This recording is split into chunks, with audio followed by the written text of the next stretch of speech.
Hello and most welcome to all in our institution Saraswati Shikshan Sadan Convent Senior Secondary School Rico Shri Ganganagar. Admission open for session 2020-21.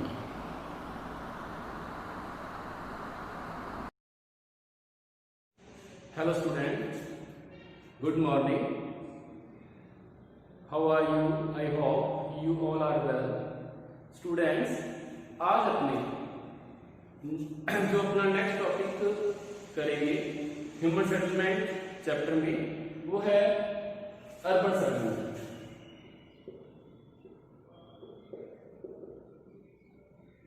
ठीक है, urban settlement. इससे पहले अपने जो topic कर चुके हैं उसमें रूरल सेटलमेंट के बारे में अपने पढ़ा है, फैक्टर इफेक्टिव रूरल सेटलमेंट है, टाइप्स ऑफ रूरल सेटलमेंट है, पैटर्न्स ऑफ रूरल सेटलमेंट है एंड अपने क्या सकते हैं इसमें कि प्रॉब्लम ऑफ रूरल सेटलमेंट। ये टॉपिक अपने हो चुके हैं। इससे नेक्स्ट अपने अर्बन सेटलमेंट स्टार्ट करते हैं। अर्बन सेटलमेंट कौन से सेटलमेंट होते हैं? जनरली इसकी अपनी थोड़ी सी डेफिनेशन पहले पढ़ चुकी है, डिटेल में अब स्टडी करेंगे कि वो सेंटर यहाँ की पॉपुलेशन कंपैरेटिवली रूरल एरिया से ज्यादा हो और वो नॉन प्राइवेट एक्टिविटी परफॉर्म करते हो और साथ में ही वहां पे कुछ एडमिनिस्ट्रेटिव यूनिट जो उस जगह के एडमिनिस्ट्रेशन को कंट्रोल करने के लिए है वो होनी चाहिए। ठीक है, तो इसमें ये जो चैप्टर या टॉपिक स्टार्ट हो रहा है वो स्टार्ट हो रहा है कि जो अर्बन पॉपुलेशन है उसमें जो इंटेंस ग्रोथ है, ज्यादा ग्रोथ है, वो कोई ज्यादा पुरानी नहीं है। कुछ रिसेंट पीरियड ऑफ टाइम में ही वो ग्रोथ जो ज्यादा होनी शुरू हुई है, अपने कह सकते हैं 100-150 सालों के अंदर ही ऐसा होना शुरू हुआ है। ठीक है, तो इसमें अपने बात करें तो जो अर्बन पॉपुलेशन या अर्बन सेटलमेंट है इसके बारे में जो बताया गया है इसमें कि स्टार्टिंग में जो कंट्रीज थे उसमें जो सिटीज हैं उसमें कुछ ही शहर, कुछ ही सिटी ऐसे होंगे जिनकी पॉपुलेशन मोर देन 1000 या 1000 फ्यू थाउजेंड्स में थी। लेकिन जो फर्स्ट अपने कह सकते हैं 1810 में फर्स्ट मिलियन सिटी जो बन गया वो है लंदन। ठीक है, 1810 में लंदन मिलियन सिटी बन गया, मतलब वहां की पॉपुलेशन कितनी होगी? 10 लाख हो गई। इसके बाद अपने बात करें तो 1982 तक आते आते ये जो मिलियन सिटी है वो 175 हो गई। ठीक है, 175 हो गई। और अपने कहें कि जो रिसेंट है, रिसेंट टाइम है 2017 के जो डाटा है आपकी बुक में, उसके अकॉर्डिंग जो 54% पॉपुलेशन है वो क्या है? अर्बन पॉपुलेशन है। ठीक है, टोटल पॉपुलेशन में से 54% पॉपुलेशन अर्बन है, जो 1800 में कितनी थी? 3%। मतलब अर्बनाइजेशन में काफी ग्रोथ हुआ है, काफी इंप्रूवमेंट हुआ है, अर्बनाइजेशन काफी हुआ है पूरे वर्ल्ड वाइड ही। तो ये अपने सिंपल डाटा के बाद जो आपका नेक्स्ट टॉपिक है उसमें आ जाएगा classification of urban settlement. Classification of urban settlement जो आपका नेक्स्ट टॉपिक है, क्लासिफिकेशन ऑफ अर्बन सेटलमेंट। जो अर्बन सेटलमेंट है उसका क्लासिफिकेशन का मतलब कि अपने किस सेटलमेंट को अर्बन कहें या किसे ना कहें, किसको कहना है, उसके लिए कुछ पैरामीटर है, कुछ बेस है जिनके अपने बेस पे अपने कह सकते हैं कि ये सेंटर जो है अर्बन सेंटर होगा। ठीक है, रूरल और अर्बन में डिस्टिंग्विश करने के लिए कुछ बेसिस हैं और उसी को अपने यहाँ क्लासिफिकेशन ऑफ अर्बन सेटलमेंट में स्टडी करेंगे। तो इसमें जो फर्स्ट बेस है वो आ जाएगा पॉपुलेशन साइज। ठीक है, पॉपुलेशन साइज। अब पॉपुलेशन कितनी है किसी पर्टिकुलर सेटलमेंट की, उस हिसाब से अपने अलग अलग कंट्री में ये अलग अलग पॉपुलेशन साइज डिटरमाइन किया हुआ है। इतनी पॉपुलेशन है तो वो उसे अर्बन सेंटर कह रही है, उससे कम है तो वो रूरल में रहेगा। जैसे इंडिया के लिए आप पहले ही पढ़ चुके हो कि मिनिमम पॉपुलेशन 5000 है, मिनिमम पॉपुलेशन डेंसिटी आपकी आगे 400% पर स्क्वायर किलोमीटर और 75% जो पॉपुलेशन है वो नॉन प्राइमरी एक्टिविटी में या वर्किंग पॉपुलेशन है नॉन प्राइमरी एक्टिविटी में इन्वॉल्व होनी चाहिए। तो यहाँ पॉपुलेशन साइज के वर्ल्ड वाइड कुछ डाटा बताए हुए हैं। तो इसमें अपने स्टार्ट करते हैं 1500 से। 1500 मिनिमम कोलंबिया में,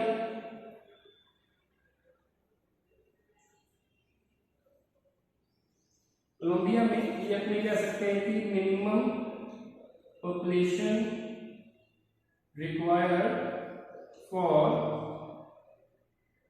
ए टाउन, और कह सकते हैं अर्बन सेंटर, कि अर्बन सेंटर के लिए मिनिमम पॉपुलेशन अलग अलग कंट्रीज में कितनी है, 1500 होगी कोलंबिया में, 2000 ये हो गई अर्जेंटीना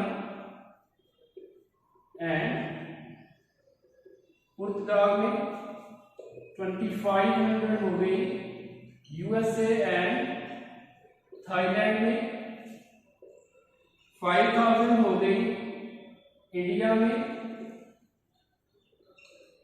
30,000 हो गई जापान में, और 250 से अगर ज्यादा पॉपुलेशन है तो उसे एक अर्बन सेंटर बोलेंगे। कहां बोलेंगे? डेनमार्क, स्वीडन एंड फिनलैंड में। और अगर अर्बन पॉपुलेशन या सेटलमेंट की पॉपुलेशन 300 से ज्यादा है तो आइसलैंड में उसे बोल देंगे एक अर्बन सेंटर, और 1000 का क्राइटेरिया रहेगा ये कनाडा और वेनेजुएला में। ठीक है, तो ये पॉपुलेशन साइज से रिलेटेड कुछ पैरामीटर है। इसके अलावा भी जैसे इंडिया में आप लोग पढ़ चुके हो पॉपुलेशन डेंसिटी मिनिमम 400 पर स्क्वायर किलोमीटर है, 75% working population non primary activity में इन्वॉल्व है, तो ये भी पैरामीटर रहते हैं। जैसे जो डेंस पॉपुलेटेड कंट्रीज है वो जो कट ऑफ है पॉपुलेशन डेंसिटी का वो ज्यादा रखने देते हैं, जो स्पेशली पॉपुलेटेड है कम होने बसे देश हैं वहां पे पॉपुलेशन डेंसिटी का कट ऑफ कम रख दिया जाता है एक अर्बन सेंटर की अंडर में आने में या एरिया में आने में। ठीक है, इसके बाद में जो सेकेंड क्लासिफिकेशन का बेस है उसमें आ जाएगा आपका ऑक्यूपेशनल स्ट्रक्चर। ऑक्यूपेशनल स्ट्रक्चर का मतलब कि वहां के लोग काम क्या करते हैं। अब अर्बन की बात अगर सिंपल सा है कि वो नॉन प्राइमरी एक्टिविटी में इन्वॉल्व होंगे। यहाँ जो अपने पैरामीटर की बात करनी है वो ये अपनी बात करनी है कि कितने परसेंट जो पॉपुलेशन है उसका पैरामीटर डिसाइड किया गया है कि इतने percent population non primary activity perform करेगी तो उसे अपने क्या कह देंगे, एक अर्बन सेंटर बोल देंगे। ठीक है, तो नॉन प्राइमरी एक्टिविटी तो है ही है अर्बन सेंटर के लिए। अब जैसे इंडिया में जो 75% जो मेल पॉपुलेशन है वो नॉन प्राइमरी एक्टिविटी में इन्वॉल्व हो तो उसे अपने क्या बोल देंगे, अर्बन सेंटर बोल देंगे। और ये 50% ये तो इंडिया में हो गया, ये इटली का डाटा आपको दे रहा है। इटली में 50% है कि वहां पे इकोनॉमिकली इंपॉर्टेंस के जो ऑक्यूपेशन है उसमें 50% अगर पॉपुलेशन लगी हुई है तो उसे अपने एक अर्बन सेंटर बोल देंगे। ठीक है, उस पर्टिकुलर रीजन को यहाँ की पॉपुलेशन ये जो ऑक्यूपेशनल स्ट्रक्चर में या ऑक्यूपेशन में इन्वॉल्व है। और एक आपका पॉइंट आ जाता है उसके बाद में एडमिनिस्ट्रेशन। ठीक है, एडमिनिस्ट्रेशन। अब जैसे अपने इंडिया में जो 1991 की पॉपुलेशन सेंसस के अकॉर्डिंग एक अर्बन सेंटर की डेफिनेशन दी थी तो उसमें अपने ये भी पढ़ा था कि जैसे इंडिया में एक सेटलमेंट को टाउन या अर्बन सेंटर कहलवाने के लिए वहां म्युनिसिपैलिटी, कॉरपोरेशन, नगरपालिका, नगर निगम, कैंटोनमेंट बोर्ड और नोटिफाइड टाउन एरिया वहां होना चाहिए। Notified town area council. ठीक है, ये कुछ पैरामीटर है, मतलब एडमिनिस्ट्रेटिव यूनिट होनी चाहिए जो उस अर्बन सेंटर को कंट्रोल करेगी, उसका एडमिनिस्ट्रेशन देखेगी। लैटिन अमेरिकन कंट्रीज ब्राजील और बोलिविया में कोई पॉपुलेशन साइज का पैरामीटर नहीं है, वहां सिर्फ यही देखा जाता है कि यहाँ किस सेटलमेंट में कोई ना कोई एडमिनिस्ट्रेटिव यूनिट है तो उसे एक अपने कह सकते हैं कि अर्बन सेंटर का दर्जा दे दिया जाता है, अर्बन सेंटर की कैटेगरी में उसे शामिल कर दिया जाता है। ठीक है, ठीक है। तो इसके बाद अपने नेक्स्ट टॉपिक करते हैं आपका लोकेशन। एक टॉपिक आपका दे रखा है इसमें लोकेशन। लोकेशन में क्या है कि किसी भी सिटी की, किसी भी अर्बन सेंटर की, टाउन की लोकेशन ये डिपेंड करती है कि वो कौन सा ऑक्यूपेशन या एक्टिविटी परफॉर्म कर रहा है, क्या फंक्शन परफॉर्म कर रहा है। ये लोकेशन है बेस्ड ऑन फंक्शन। अब इसमें क्या है कि मान लो कोई हॉलीडे रिजॉर्ट है, ठीक है। अब हॉलीडे रिजॉर्ट के लिए जो लोकेशन होगी वो लोकेशन किसी इंडस्ट्रियल टाउन से या स्ट्रेटेजिक टाउन से या पोर्ट टाउन से मैच नहीं करेगी, उनकी लोकेशन अलग होगी, एक हॉलीडे रिजॉर्ट की लोकेशन अलग होगी। उसी तरह से जैसे इसमें आगे बताया हुआ है कि अगर कोई इंडस्ट्रियल टाउन है तो इंडस्ट्रियल टाउन के लिए लोकेशन कहाँ होगी, इंडस्ट्रियल टाउन की लोकेशन कहाँ होगी, वहाँ होगी यहाँ पे उनको रॉ मटेरियल मिलेगा और एनर्जी सोर्स मिलेगा, क्योंकि उसके द्वारा ही इंडस्ट्रियल सेटअप हो सकता है। कोई जैसे अपने कह सकते हैं स्ट्रेटेजिक टाउन है तो उसकी लोकेशन यहाँ पे नेचुरल डिफेंस हो, कोई हिली एरिया हो या कोई डेजर्ट एरिया हो, फॉरेस्ट एरिया हो, यहाँ पे नेचुरली सिक्योरिटी अवेलेबल हो तो वहाँ पे अपना स्ट्रेटेजिक टाउन हो सकता है। माइनिंग टाउन कहाँ होगा, यहाँ पे इकोनॉमिकली वायबल मिनरल अपने को मिलेंगे, वहाँ पे माइनिंग टाउन हो जाएगा। टूरिस्ट टाउन कहाँ होगा, यहाँ पे अट्रैक्टिव नेचुरल एनवायरनमेंट होगा, मेराइन बीच होंगे वहाँ पे, ठीक है, अपनी कह सकते हैं हिस्टोरिकल राइलेक्ट होंगे या वहाँ पे वाटरफॉल होगा, कोई ऐसी कंडीशन होगी, वहीं पे अपना क्या होगा, टूरिस्ट टाउन एस्टेब्लिश्ड होगा। और अगर पोर्ट टाउन एस्टेब्लिश करना है तो वहाँ पे हार्बर होना चाहिए, ठीक है। ये लोकेशन में आ जाता है। जनरली लोकेशन की बात अपने जैसे कल भी कर चुके हैं फैक्टर अफेक्टिंग रूरल सेटलमेंट में, तो वहाँ क्या था कि पुराने टाइम में जैसे चाहे रूरल सेटलमेंट है, अर्बन सेटलमेंट है, तो उसकी लोकेशन को कुछ फैक्टर अफेक्ट करते थे, ठीक है। तो उसमें एक तो आ जाता है आपका अवेलेबिलिटी ऑफ वाटर, एक तो ये था, एक था बिल्डिंग मटेरियल, ठीक है, और एक उसमें है आपका फर्टाइल लैंड, ठीक है। ये कंपल्शन थी जो ओल्ड टाइम सिविलाइजेशन है वहाँ पे अगर अपने को सेटलमेंट कंस्ट्रक्ट करना है, एस्टेब्लिश करना है तो ये मिनिमम कंडीशन होनी चाहिए। ये आज भी है, लेकिन फ़र्क क्या हो गया कि मॉडर्न टेक्नोलॉजिकल डेवलपमेंट के कारण आजकल आपको ऐसे भी एग्जांपल मिलेंगे कि जो अनफेवरेबल कंडीशन वाले हैं, वहाँ पे वाटर सप्लाई भी नहीं है, बिल्डिंग मटेरियल भी नहीं है, फर्टाइल लैंड भी नहीं है, लेकिन वहाँ पे बड़े बड़े शहर आपको देखने को मिल जाएंगे। ये कैसे पॉसिबल होता है? पॉसिबल ऐसे है कि जो वाटर सप्लाई है वो बड़ी बड़ी पाइपलाइन के थ्रू वहाँ अवेलेबल हो जाती है, बिल्डिंग मटीरियल है तो उनको वो ट्रांसपोर्ट नेटवर्क के थ्रू, रेल रोड नेटवर्क के थ्रू, है ना, तो वहाँ पे सप्लाई कर सकते हैं, तो वहाँ पे भी जो सिटी है वो बनने में कोई दिक्कत नहीं होती, है ना, टाउन बनने में कोई दिक्कत नहीं होती। इसके अलावा क्या है कि जो लोकेशन है ना, पहले थोड़ा सा था कि लोकेशन जो है वो ज़्यादा मैटर करती है बजाय कि जो साइट है या प्लेस है। क्यों मैटर करती है कि अगर लोकेशन किसी ट्रेडिंग रूट के ऊपर है तो वहाँ उसकी डेवलपमेंट जो है वो ज़्यादा हो जाएगी कंपैरेटिवली दूसरे के, ठीक है। अब इसके बाद क्या है कि नेक्स्ट है function of urban centre. Next topic location के बाद आपका है फंक्शन ऑफ अर्बन सेंटर, कि जो अर्बन सेंटर है वो फंक्शन क्या करेंगे। Function of urban centre, generally कोई भी सिटी है उसका या तो कोई पर्टिकुलर फंक्शन होगा जिसके नाम से वो जाना जाएगा, ठीक है, और उसके साथ साथ वो मल्टी फंक्शनल होती है। सिटी जितनी भी सिटी होती है वो मल्टी फंक्शनल होती है। पुराने टाइम से ट्रेडिशनल सिटी जो है उनके जो मेजर फंक्शन होते थे, ठीक है, उसमें अपने कह सकते हैं कि एक तो जैसे हो गया ट्रेड, ठीक है, ट्रेड हो गया, उसमें इंडस्ट्री हो गया, ठीक है, उसके बाद में डिफेंस हो गया, कल्चर या रिलीजियस हो गया, रिलीजियस, ठीक है। तो कुछ वर्क ऐसे परफॉर्म थे। अब इसमें क्या है कि जो डिफेंस है, कल्चर है या रिलीजन है, इसका इम्पोर्टेंस कम हो गया है किसी डिमार्केशन करने में किसी टाउन का, ठीक है, इनकी इम्पोर्टेंस कम होती जा रही है। इसके साथ साथ कुछ नए जो फंक्शन है जैसे रिक्रिएशनल है, ठीक है, रेजिडेंशियल है, उसके अलावा ट्रांसपोर्ट है, माइनिंग है, ठीक है, उसके अलावा आईटी है, इंफॉर्मेशन टेक्नोलॉजी, ये नहीं। तो ये कुछ फंक्शन उसमें ऐड हो गए हैं, ठीक है, जो फंक्शन में आते हैं। इसमें क्या है कि जैसे मैंने अभी बताया कि कोई आइडेंटिटी होती है किसी न किसी शहर की किसी पर्टिकुलर फंक्शन की वजह से, काम तो वो और भी सारे करते हैं, मल्टी फंक्शनल होते हैं, लेकिन उसको वो जाना जाता है उस पर्टिकुलर फंक्शन के हिसाब से।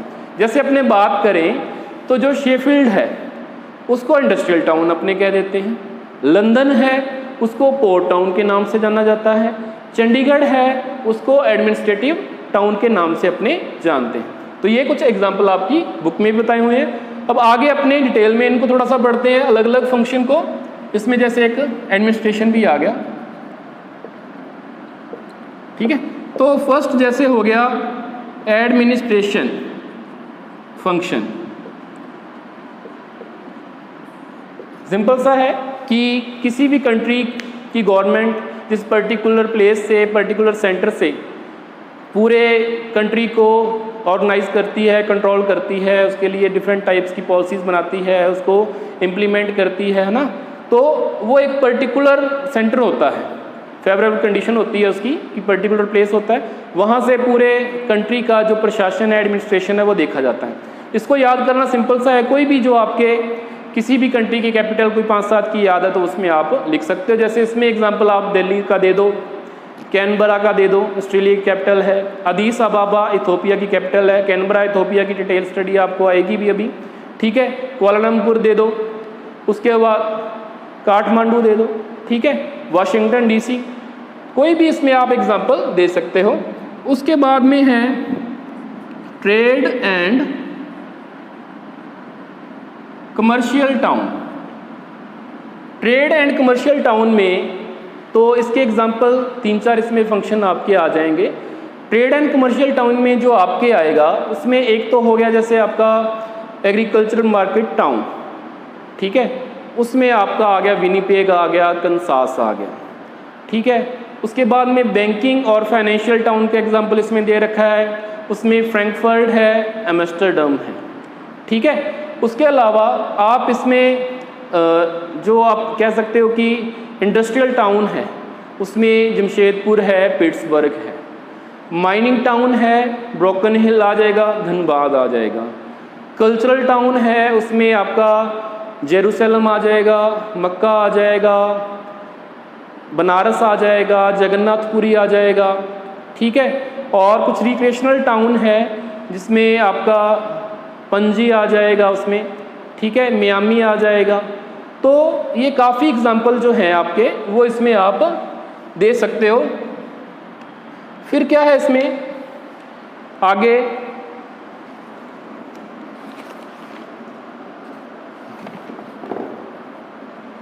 नेक्स्ट है आपका इसमें कुछ ना नोट दे रखे हैं, जिसमें एक अर्बनाइजेशन का दे रखा है, अर्बनाइजेशन क्यों होता है वो दे रखा है, डेवलप्ड कंट्रीज़ में अर्बनाइजेशन कब ज़्यादा हुआ, डेवलपिंग में कब ज़्यादा हुआ, तो वो अपने थोड़ा सा डिस्कशन कर लेते हैं। अर्बनाइजेशन क्या है? नगरीकरण है। नगरीकरण का मतलब क्या हो जाएगा? Increasing of the proportion of population, ठीक है, जो पॉपुलेशन है उसका प्रोपोर्शन अनुपात बढ़ जाना, किसमें? किसी पर्टिकुलर कंट्री में, ठीक है, और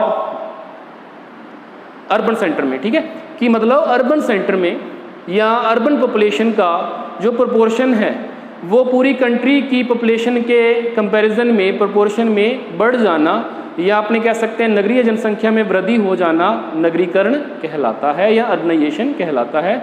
अर्बनाइजेशन की अपने बात करें तो 1990s के बाद में हर डिकेड में क्या होता है कि 2 से 3 करोड़ 20 to 30 मिलियन पॉपुलेशन है जो वो इंक्रीज़ होती रहती है। इसकी इंक्रीज़ होने की वजह क्या है? ज़्यादातर रूरल टू अर्बन का जो माइग्रेशन है वो इसकी इंपॉर्टेंट एक वजह हो गई है, ठीक है। उसके बाद अपने बात करें जो डेवलप्ड कंट्रीज़ हैं वहाँ 19th सेंचुरी में जो आपका अर्बनाइजेशन है वो ज़्यादा था, और डेवलपिंग कंट्रीज़ में 1950 के बाद में या second half of 20th century उसके बाद इसमें अर्बनाइजेशन ज़्यादा हुआ है, ठीक है। आगे आपका टॉपिक है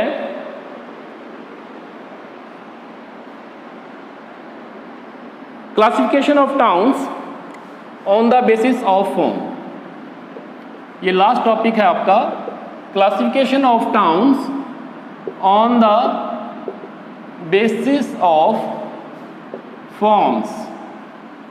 ठीक है, फॉर्म्स जैसे अपने कुछ पैटर्न कल भी पढ़े थे, लीनियर है, उसमें स्क्वायर या रेक्टेंगुलर आ गया। ठीक है, उसके बाद स्टार लाइक पैटर्न आ गया, क्रीसेंट शेप है ना, मून की जैसे स्ट्रक्चर होती है उसके फर्स्ट क्वार्टर में या थर्ड क्वार्टर में, तो वो कंडीशन होगी, तो क्रीसेंट, ये 4 शेप हो गए। उसके अलावा जो किसी पर्टिकुलर शेप है किसी सिटी की या टाउन की, वो वहाँ की जो टोपोग्राफी है, क्लाइमेट है ना, वहाँ की जो प्लानिंग है, उसके ऊपर भी डिपेंड करता है। जनरली ये देखा जाता है कि जो डेवलप्ड कंट्रीज़ हैं वहाँ की जो ज़्यादातर सिटीज़ हैं, टाउन है, वो प्लान्ड होते हैं, उसमें एक सिस्टम होता है रोड का, ठीक है, वाटर फैसिलिटी का, सब कुछ वहाँ सिस्टम होता है। मेनली तो पैटर्न अपने रोड के हिसाब से होता है कि कैसे रोड का पैटर्न है। ठीक है, उसमें क्वाइटिक नहीं होता, डिसऑर्डरली नहीं होता, एक ऑर्डर में होता है सब कुछ। और डेवलपिंग कंट्रीज़ में क्या होता है कि इर्रेगुलर शेप होती है, उसकी कोई पर्टिकुलर शेप नहीं होती। कुछ एग्जांपल जो नए अभी टाउन डेवलप्ड हो रहे हैं, इस्टेब्लिश्ड हो रहे हैं, जैसे चंडीगढ़ है, तो वो एक प्लांट सिटी है। वैसे जनरली क्या है कि जो ओल्ड सिटी होती है, किले बने हुए होते हैं, फोर्ट बने हुए होते हैं, उसके बाहर इर्रेगुलर जो साइज़ में या शेप में ही उसकी ग्रोथ होनी शुरू हो जाती है। तो यहाँ आपके जो है 2 सिटी दे रखे हैं, अदीस अबाबा, ठीक है, और एक है आपका कैनबरा। ये इम्पॉर्टेंट है, इसका आपको डायग्राम भी शो करेंगे इसके साथ साथ। उस डायग्राम को क्या करना होता है, आपको आइडेंटिफाई करना होता है। एक तो ये बताना होता है, जैसे मान लो शहर तो आपके 2 ही हैं दोनों बुक्स में, और कोई शहर नहीं आएगा। इनमें से अदीस अबाबा भी जो आपको पिक्चर दे देंगे, जैसे पिक्चर दे रखी है, तो उसमें क्या करेंगे, आपको आइडेंटिफाई करना होगा कि ये अदीस अबाबा है या कैनबरा है। एक क्वेश्चन आपका ये बन गया, 3 नंबर के क्वेश्चन में आता है। सेकंड उसमें पूछ लेंगे कि इसकी फॉर्मेशन या एस्टेब्लिशमेंट कब हुई, ईयर पूछ लेंगे, या पर्टिकुलर कोई आर्किटेक्ट है उसका नाम पूछ लेंगे, ये शहर कहाँ का है या किसकी कैपिटल है, कुछ भी वो पूछ सकते हैं, या वहाँ की कोई पर्टिकुलर स्ट्रक्चर कैसी है वो भी आपसे यहाँ पूछ सकते हैं। तो अदीस अबाबा जो है, इसमें अदीस का मतलब है न्यू, ठीक है, और अबाबा का मतलब है फ्लावर। एक ये न्यू सिटी है जिसकी इस्टेब्लिशमेंट 1878 में हुई थी, और ये इथोपिया जो कंट्री है, इथोपियन अपनी कह सकते हैं, ये कैपिटल है। ठीक है, जो इसका लोकेशन है, टोपोग्राफी है, वो अपने कह सकते हैं हिली टोपोग्राफी है, और हिली टोपोग्राफी का इसकी जो रोड स्ट्रक्चर है उसके ऊपर भी इन्फ्लुएंस आता है। ठीक है, यहाँ पे क्या है कि ये जो सिटी है इसमें एक मार्केटो टाउन है, वो काफ़ी फेमस है, मेजर है, कह सकते हैं कि ऊपर जैसे कायरो हो गया इजिप्ट में, नीचे जोहान्सबर्ग हो गया साउथ अफ्रीका में, तो उसके सेंटर में ये एक बड़ा एक टाउन भी मिलता है। इसके अलावा यहाँ पे आपको कह सकते हैं अपने की कुछ यूनिवर्सिटीज़ मिलेगी, मल्टी फैकल्टी यूनिवर्सिटीज़ मिलेगी, मेडिकल कॉलेज मिलेगा, ए नंबर ऑफ गुड स्कूल्स भी यहाँ पे मिलेंगे, मतलब ये एजुकेशनल सेंटर भी है।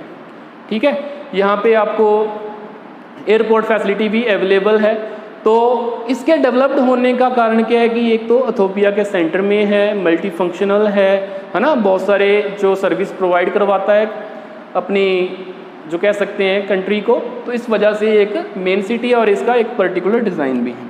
कैनबरा जो है वो 1912 में बना था, और इसे ऑस्ट्रेलिया की कैपिटल सिटी की फॉर्म में, ऑस्ट्रेलियन कैपिटल सिटी, ऑस्ट्रेलिया की कैपिटल की फॉर्म में इसे डेवलप किया गया, और इसे जो बनाया American architect Walter barley Griffin, ये इसका आर्किटेक्ट था। इसमें 5 अलग अलग सेंटर बनाए गए, उन सभी सेंटर का अलग अलग फंक्शन था। ठीक है, और 25,000 पॉपुलेशन के लिए ये शहर बनाया गया था। लास्ट कुछ डिकेड में इसमें ग्रोथ हुई है, एक्सपांशन हुआ है, और इसमें और भी कई सारे मल्टी सेंटर्स बने हैं जिनका अलग अलग फंक्शन है। इसमें खुले ओपन प्लेसेस भी आपको मिल जाएंगे, गार्डन भी मिल जाएंगे, है ना, तो ये एक अच्छा मतलब प्लान्ड शहर है जो कि ऑस्ट्रेलियन कैपिटल है। 1912 में ये बना था, वाल्टर बर्ले ग्रिफिन के द्वारा इसका आर्किटेक्ट किया गया था। ठीक है, तो इसकी भी आप पिक्चर में देख सकते हो कि आइडेंटिफाई करना है, उसी में 3-4 क्वेश्चन यहाँ से भी आपको पूछ सकते हैं। ठीक है, तो ये आज आपका टॉपिक था। इससे नेक्स्ट जो पार्ट है अपने नेक्स्ट वीडियो में करेंगे। कोई इससे रिलेटेड आपको जो टॉपिक अपने आज की है प्रॉब्लम हो तो आप पूछ सकते हो। Thank you.